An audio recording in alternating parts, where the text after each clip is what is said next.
It does, because can I tell you something? I find it a tad disrespectful respectful. They just didn't let it. They were still honoring our forefathers. So did he Skype? Yeah. Did he sing? I heard he sang. Yeah. But did he sing this?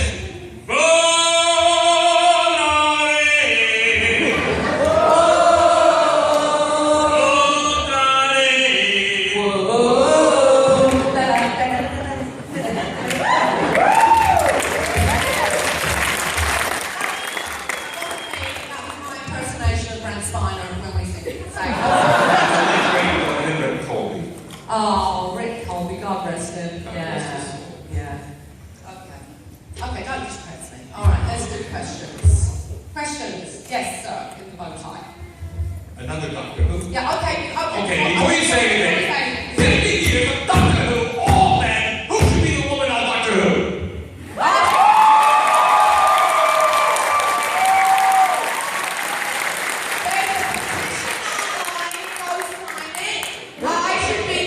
Doctor Who. You guys having any trouble hearing in the back? Yes, sir. Speak up.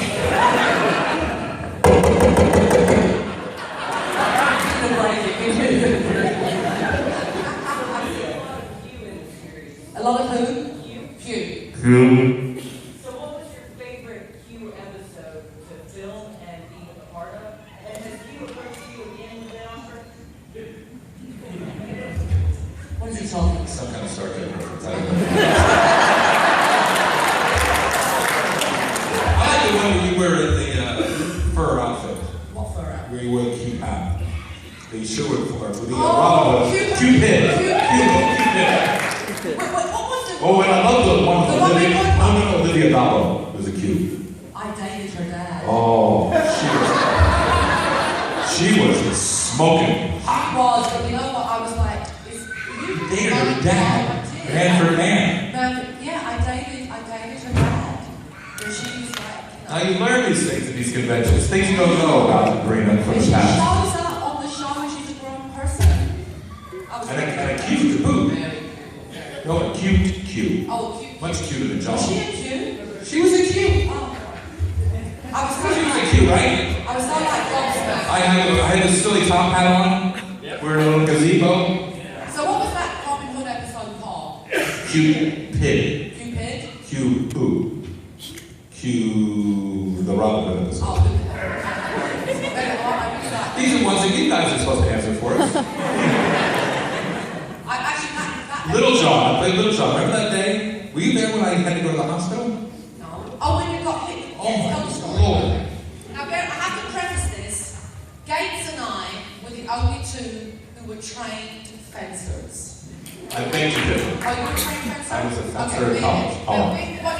We got pots to break over people's heads. All right. Imagine if you will. Take the mic. Thank you.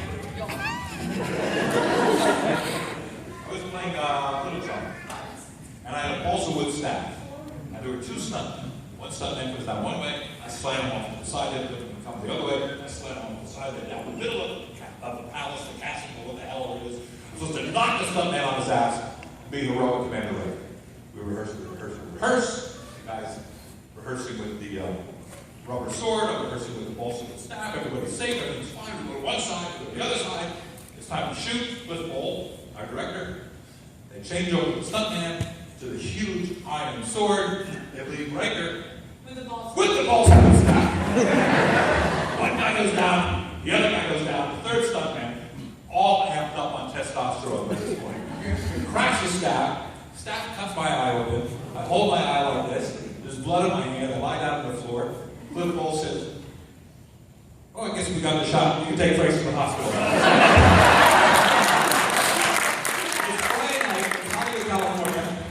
I'm on a gurney like this in a hospital in West Hollywood.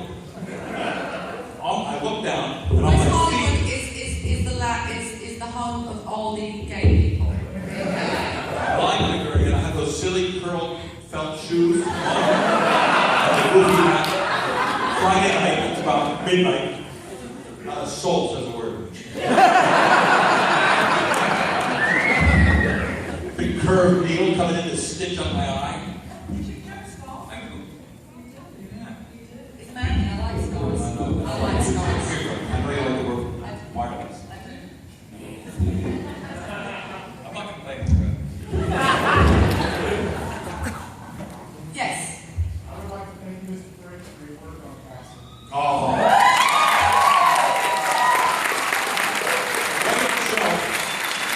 Starring another one of our brothers, Michael Dorn as the shrink.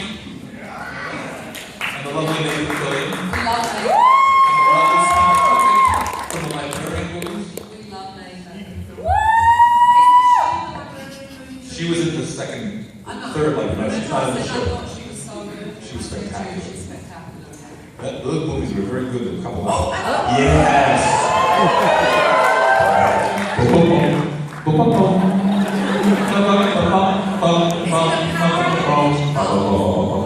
Who's messing around with the lights?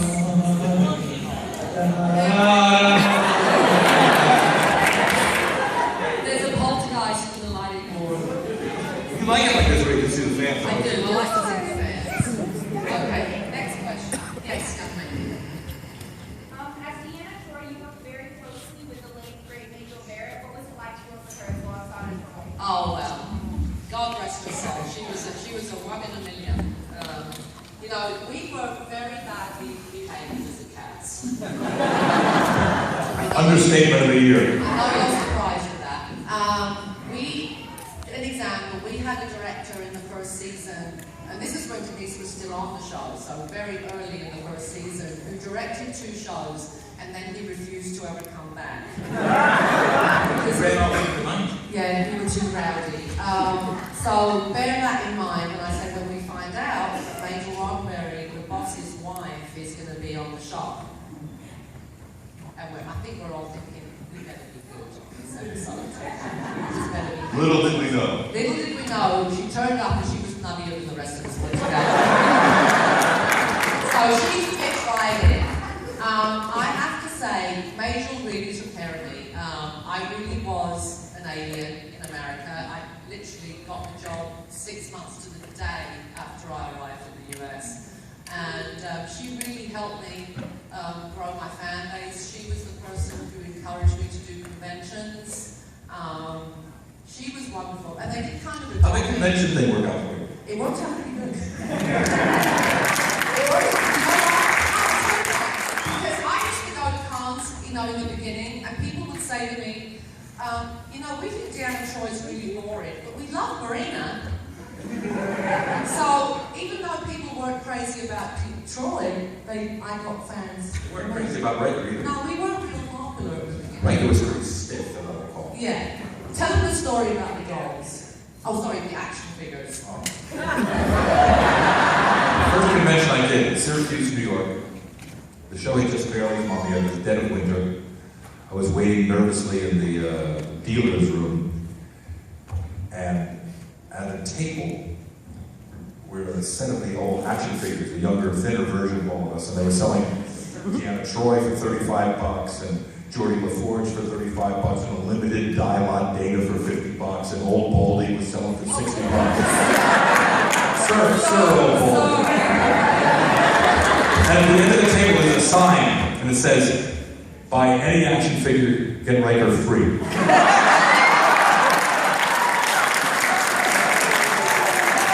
True story. That's not hard every time you say that. Which leads me to another story about our dear friend Will Wheaton. Wesley Crusher, who we watched grow up on the show, who went to be as a teenager on the show, who got his driver's license while he was on the show, bought the same Honda that Patrick was driving on the show. Patrick comes to work one day and he's like, I just bought a new car. And I said, what'd you get, Patrick? I bought a Honda. And Will Wheaton said, oh, I just bought a Honda too. And Patrick was like, so Patrick traded in the Honda for a Jaguar. Yeah, Jaguar. This is after he'd done a commercial for Pontiac. an American car. Anyway, Will Wheaton and I are walking back to the car park. The garage, we call it here in our country. And Wheaton says to me, you know, Frakes, I can tell by the clothes that you wear and by the music that comes out of your dressing room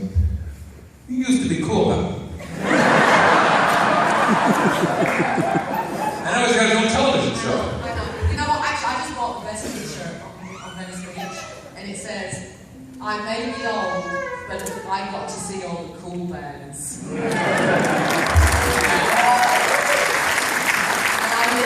Marina took me to see Sting. I took him to see Sting. And we went backstage and met Sting. That's how cool you are. But I saw the Beatles. I was too young to the Beatles, just a tad too young. But my dad took me to see the Monkees when I was 11. And I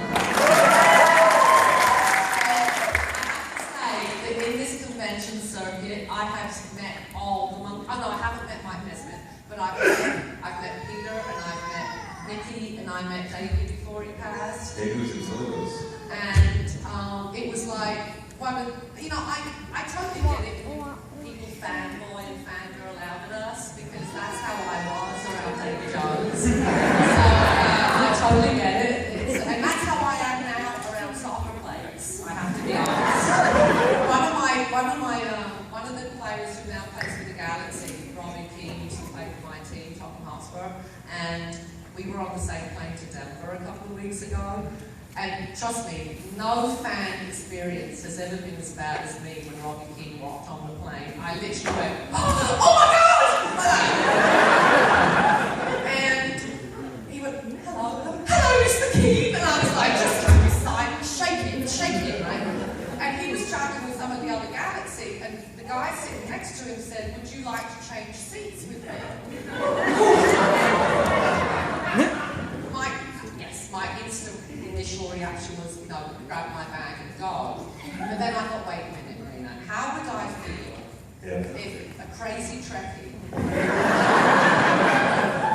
and someone wanted to change seats with me with them, and I was stuck with them for 2.5 hours? In that metal canister? I'd be pissed. I know. It's bad enough when we have to sit with Brent. Exactly. No, he's not joking, he's scared of flying. So Oh my God, flying with Brent is like drawing a short straw. I have to hold him, It's going to be fine, but it's going to be fine. So anyway, I didn't change seats with him, but I totally geeked out, so I understand if you want. Yes, another question. Yes, in the booth. Right, whatever. When you were starting out at the first season, and you were working on your characters, who did you decide or who influenced you to come up with the characters that you did? I mean, they've got some ideas. Ask her who influenced her to come up with the voice she did. Whose voice was that? Tova Feldshin. Tova Feldshin. She was an Israeli friend of mine who had learned... Wonderful actress. She's not an actress. She'd learned English. Wonderful singer. She'd learned English when the... Wonderful guitar player. Yeah. Hey, Tova Feldshin was an actress. What are you talking about? Maybe it's not Feldshin. Vova Toldstu, they used to call her. Well, Tova Feldshin, yeah. So anyway, she was a producer. She wasn't an actress. You're thinking of somebody else. But it was Tova's accent. You couldn't understand it, right? Well, I couldn't place was the like accent. I couldn't Tova. place it, so I figured that would be a good accent. For Betazoid? Betazoid, right? Because who's going to tell me I'm doing it wrong? Maybe I'm Yeah. So, I did like to mention when I got cast, why the hell should I do an accent? The captain's supposed to be French. I always wondered about that.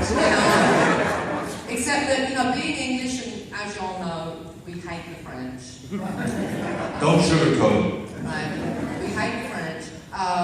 We had 100 years war with the French. Even the Italians have beaten the French. Tell them your favorite joke. It's time for your favorite joke. My favorite joke. What is the first thing that French kids learn in school? How to say I surrender in 5 languages.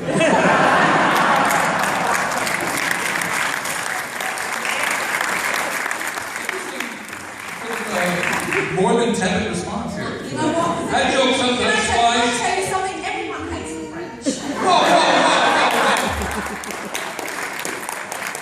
You don't hate the French.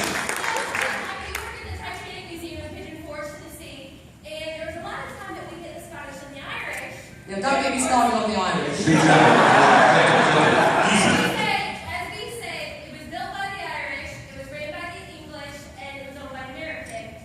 And of course, they all mentioned, of course, that it was taught by the English. Right. Well, we didn't pretty much invent everything. Between the Greek part of me and the English part of me, we pretty much invented everything. How's Ask me how my self-esteem How's your is. self-esteem? It's good, right? See, that joke didn't do as well as your French joke. Orange t-shirt, orange t-shirt. There you go. You're wearing orange, aren't you? Yeah. Okay. Okay, so my mom was a great Philadelphia fan war when she was young on her, and she wants to know what was one of your favorite Star Trek movies when you were making it. My favorite Star Trek movie? First Contact. Please. Marina Sirtis and Fanboy, drunk on tequila in the mountains. Come on. That Great. was fun. That was fun. Yes, love. You know that there's a whole online following of how you set in your chair? Oh, this one? Oh. Yes. That's great.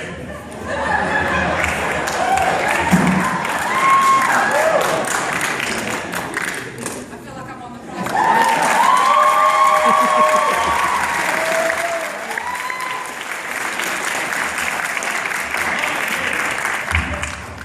Remember when we were attacked by alien, whatever the thing, what did they shoot at us?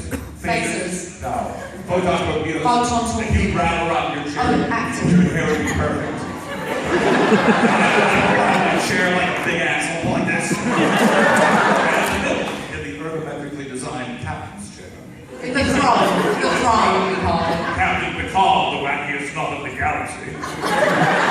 We'll only be mildly affected by the photon torpedoes. And he would mumble under his breath, Jonathan. Oh, Jonathan. 25 years in the Royal Shakespeare Company for this.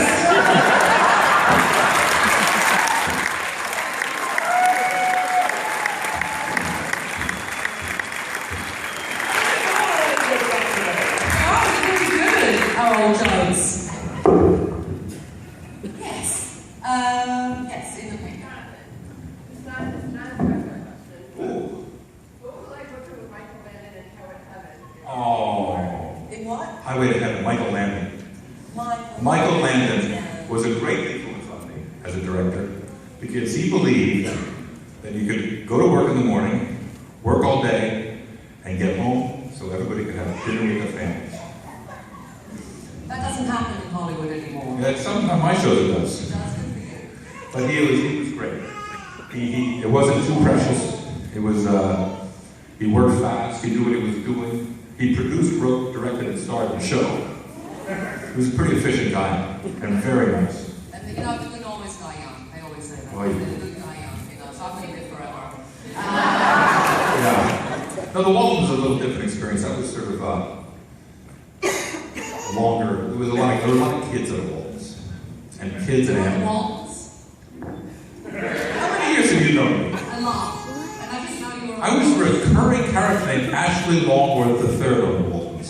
I was engaged to Aaron Walton, the second daughter. Did we get from Waltons in England? Did we? I don't know. This is Knoxville, Tennessee. What are you reaching out? Did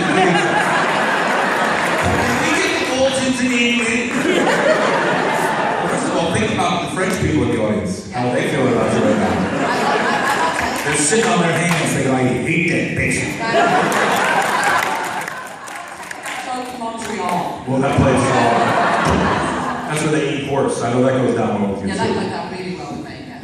Actually, I was just going to ask you something. I'm going to clean out my head. You didn't know about the Waltons? It's called the menopause. Girls, when you hit roughly like late 40s, early 50s, they don't teach you this in school. You're not getting Alzheimer's. It's the menopause, okay? When you're standing in the middle of the room, going around in circles, going, why did I come in here? It's not Alzheimer's, it's the menopause. It's the menopause, baby. It's the menopause, okay? You'll be fine. And then, when your wife's going through it, you have to take a mental pause. Okay? Because she's crazy for a while. There you go. That's just my little biology lesson for the day. Are you agreeing with me? Yes, you are. I knew that, yeah. Next question. Wait, yes. With the yellow headband. My friend's there. Yes.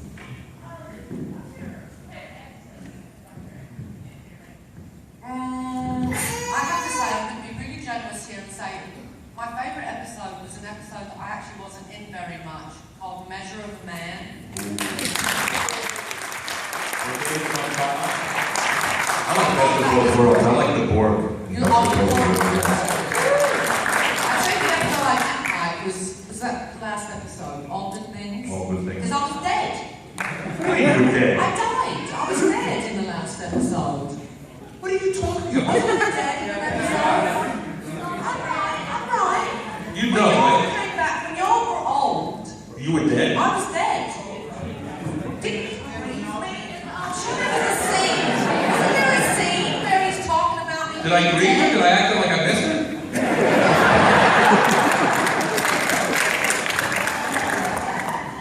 It was like, yeah, we're going to kill her off because we're just so mad at her. They had a party at Paramount when I left. Oh, Marina. They hated me. They did not. They didn't hate me. I was a bit of a troublemaker. I know you're shocked. Throw what she called wobblies. Wobblies. And if you wanted to get anything done, though, all you had to do was wind Marina up and tell her what you were pissed off about. That shit got done. Oh yeah, but you know, actually, twice this happened. The first time... So you put up 4 fingers for twice? I was just looking at my broken finger to see how it's almost getting better. I broke my pinky running in high heels, so... I've had to stop wearing high heels, I've just stopped running in them. But when Michael Dorn was in the Klingon thing, first of all, they used to slather him in glue. And have you noticed, he's black, he's African American, right? So, they scar really bad, these people. So, we used to have the same, we used to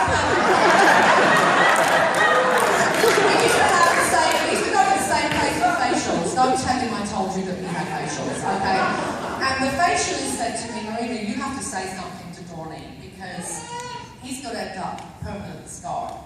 So, The pigment came out of his yeah, skin. it was really bad. So one day, He's a black guy. because he's a black guy, right? So one day, You know his people.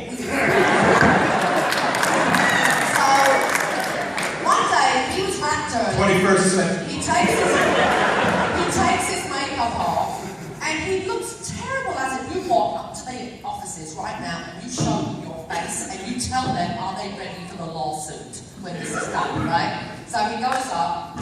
Marina said I had to come and show you my face. It happened again with the contact lenses. Brett's yellow contact lenses, my black contact lenses. In the first season, they were painted by the makeup artist. I know, see, gasp. I know. Gasp. Lawsuit. And I would open up my lens case in the morning and the saline was black. And they were in my eyes longer than they were in the case, right? So we said at the end of the first season, we need proper contact lenses. So they got us the proper contact lenses. The second day of filming of the second season, Brent comes up and he goes, Marina, I just got a call. They want me to go back to the original lenses because the new ones aren't yellow enough. And I went, but you're gold. It doesn't matter if they're not yellow enough. You're effing gold. Get on the phone and tell them, or they're going to be, they're going to be responsible for your eyesight. Can I speak to David? It's David Wilson here. Marina tried to call you.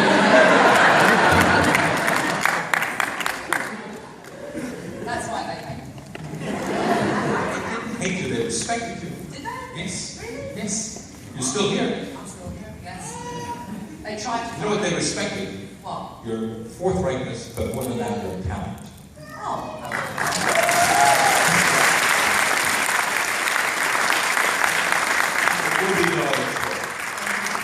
Hello, lovely. Yes. Is there anything that we can do? You all are like, is there anything we can do to try to get Riker and Troi back on screen sometime? Have you heard the pitch that we have? Half-hour sitcom. The life is in space. The Uzabis, they're wacky Uncle Dale in their little dog wharf. Going through the galaxy. Come on, we could still do it. Oh, we're funny. We could do I would it. watch it. You watch, right? It's a good idea. I'm telling you, Marina, it's a good idea. I know it's a good idea. Yes, darling.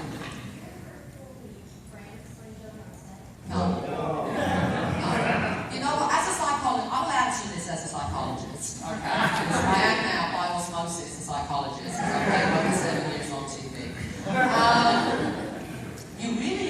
play practical jokes on people who deep down you don't like very much.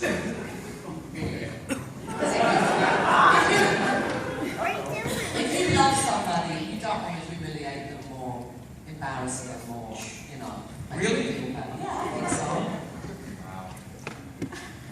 I mean, the only you came close to I'm not sure I'm buying that. Do you remember the time that when Dorn took the raw egg and broke it on Patrick's head and the albumin and the yolk spread down all over his face? Well, and then there was the time that Gates redecorated his ready room. She did.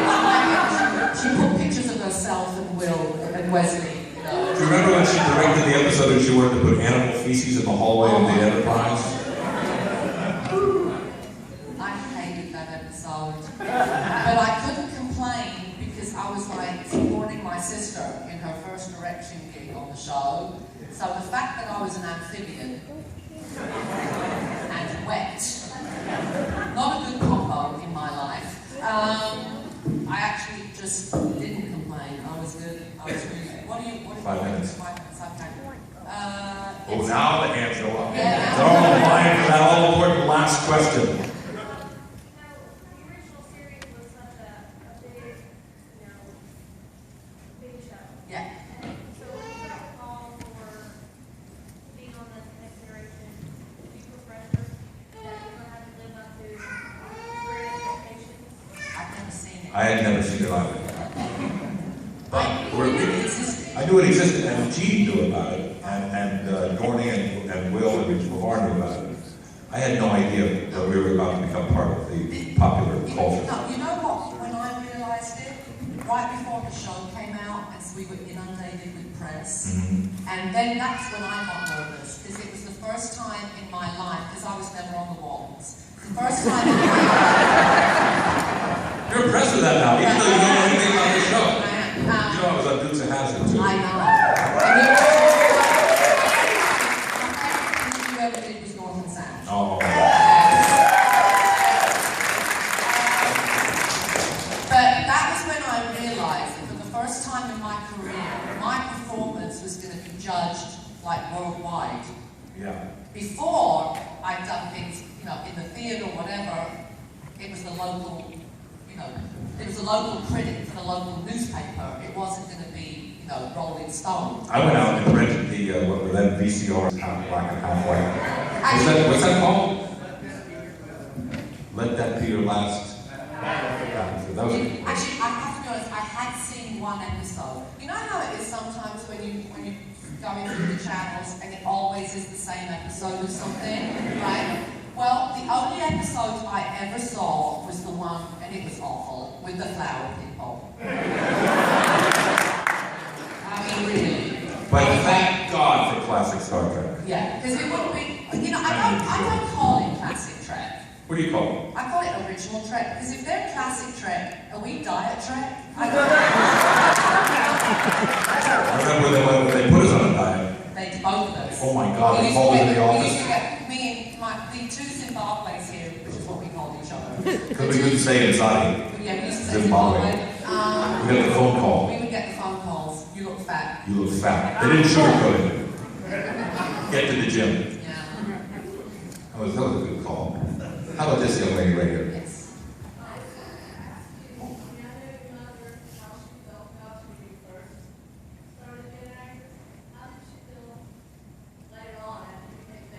Well, my mother, who, when I told her, I knew I was going to be an actress when I was 3. I was very lucky to know which direction my life was going to go. When my mother heard I want to be an actress, it computed as I want to be a prostitute. That's what she heard, right? Because in Greece, it was kind of synonymous, right? So,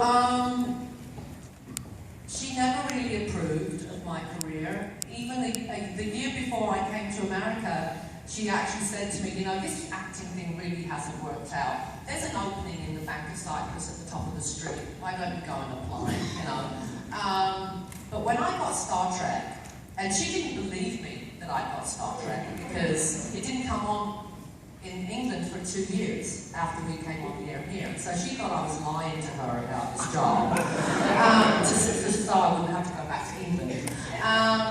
Well, finally she saw it, and then the trading cards came out, and she used to have my trading card in her wallet.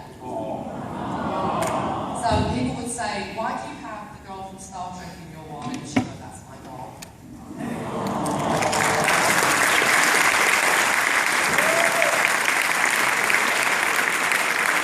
When I went home to visit my parents after the show had started to air, my parents lived in Bethlehem, Pennsylvania, and we lived in half a twin, and the refrigerator was out on the back porch. So I went out to get a beer out of the refrigerator, and taped to the refrigerator door in my home in which I grew up is a picture of Patrick Stewart. Patrick Stewart. Not only a picture of Patrick Stewart, but a picture that originally was a picture of Patrick Stewart and me. I didn't fit up in the refrigerator, so I was the one that got it out. He loved Mr. Patrick Stewart. He was very proud of it. That lady in the crowd, you thought we were pointing, yeah, yes.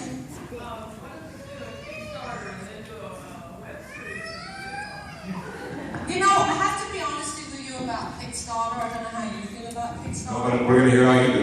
Yes, you are. I honestly don't feel comfortable asking for money on Kickstarter.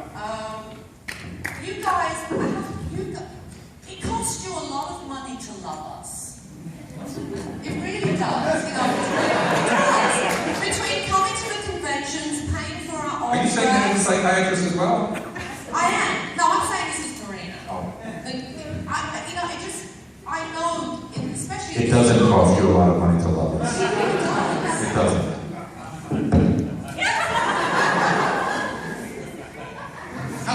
How does that make any sense? Well, because they have to pay to come to the convention. They don't have to pay to come to the conventions to love us. No, I'm saying the people who come to the conventions, you know, who spend their money to come and see us, to come and meet us, to buy our autograph, to travel, maybe fly here from somebody else, spend somewhere else, spend the money on airfare. It doesn't sit well with me then to go to these people and ask for more money. But if you make something we want to see. Okay. You're watching.